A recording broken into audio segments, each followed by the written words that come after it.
एक बार की बात है, एक छोटे से गांव के किनारे पर एक जादुई झील थी। इस झील के बारे में कहा जाता था कि इसमें जादुई शक्तियां थीं। गांव के लोग इस झील के पास जाने से डरते थे क्योंकि वहां अजीबोगरीब घटनाएं होती थीं।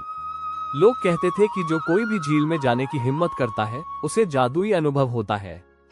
गांव में 3 दोस्त थे, आर्यन, सिया और रोहन। ये तीनों दोस्त हमेशा नई नई रोमांचक कहानियों की तलाश में रहते थे। एक दिन उन्होंने अपने दादा दादी से जादुई झील के बारे में सुना और उन्हें ये जानकर बहुत उत्सुकता हुई। हमें उस झील के पास जाना चाहिए और देखना चाहिए कि वहाँ सच में क्या है, आर्यन ने कहा। लेकिन लोग कहते हैं कि वहाँ जाना खतरनाक है, सिया ने चिंतित होकर कहा। डर किसे है, हम तीनों मिलकर किसी भी खतरे का सामना कर सकते हैं, रोहन ने साहस से कहा। आखिरकार तीनों दोस्तों ने तय किया कि वे अगले दिन झील के पास जाएंगे। सुबह होते ही उन्होंने अपने बैग में कुछ खाने की चीजें और एक टॉर्च रखी और झील की ओर चल पड़े। जैसे ही वे झील के पास पहुंचे, उन्हें एक सुहावनी हवा का झोंका महसूस हुआ। झील का पानी चमक रहा था और चारों ओर खूबसूरत फूल खिले हुए थे। यहाँ तो बहुत सुंदर है, सिया ने कहा। जैसे ही वे झील के किनारे पहुंचे, अचानक पानी में हलचल हुई। तीनों ने देखा कि झील के बीचों बीच एक बड़ा सा सफेद रंग का मछली तैर रहा है। वो मछली बहुत ही खूबसूरत थी और उसकी आंखों में एक अनोखी चमक थी। क्या तुमने कभी इतनी सुंदर मछली देखी है, आर्यन ने कहा।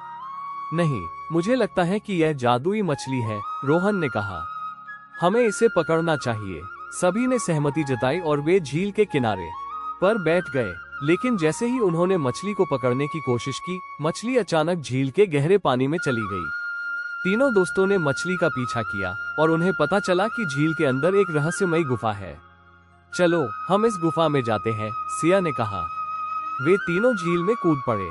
पानी ठंडा था, लेकिन उन्हें डर नहीं लग रहा था। गुफा में पहुंचते ही उन्होंने देखा कि वहां दीवारों पर चमकते हुए पत्थर थे और चारों ओर जादुई रोशनी फैली हुई थी। ये तो अद्भुत है, रोहन ने कहा। जैसे ही वे गुफा के अंदर और आगे बढ़े, उन्हें एक पुराना सा बक्सा मिला। बक्से पर एक बड़ा ताला लगा हुआ था।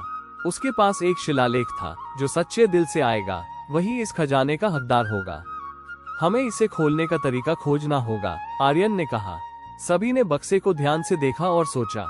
तभी सिया ने कहा, हम यहाँ जो भी कर रहे हैं वो हमें एक दूसरे की मदद करने के लिए है। शायद ये हमारी मित्रता का परीक्षण है। सही कहा, रोहन ने कहा। हमें मिलकर एक दूसरे की मदद करनी चाहिए। वे तीनों ने हाथ पकड़ा और एक दूसरे की आंखों में देखा।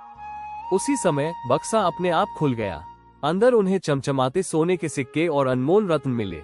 ये तो अद्भुत है, आर्यन ने कहा। लेकिन हमें ये सब गांव के लोगों के साथ बांटना चाहिए। उन्होंने सभी खजाने को बक्से से बाहर निकाला और झील से बाहर निकले। गांव लौटते ही उन्होंने सभी गांव वालों को अपने अनुभव के बारे में बताया और खजाने को गांव के लिए उपयोगी बनाने का फैसला किया। गांव के लोग उनकी बहादुरी और मित्रता की प्रशंसा करने लगे। उस दिन से जादुई झील एक सच्चे मित्रता का प्रतीक बन गई और गांव के लोग अब झील से डरते नहीं थे। इस कहानी से हमें ये सीखने को मिलता है कि सच्ची मित्रता और साहस से हम किसी भी चुनौती का सामना कर सकते हैं। अगर यह कहानी आपको अच्छी लगी हो तो हमारे चैनल को लाइक और सब्सक्राइब जरूर करें।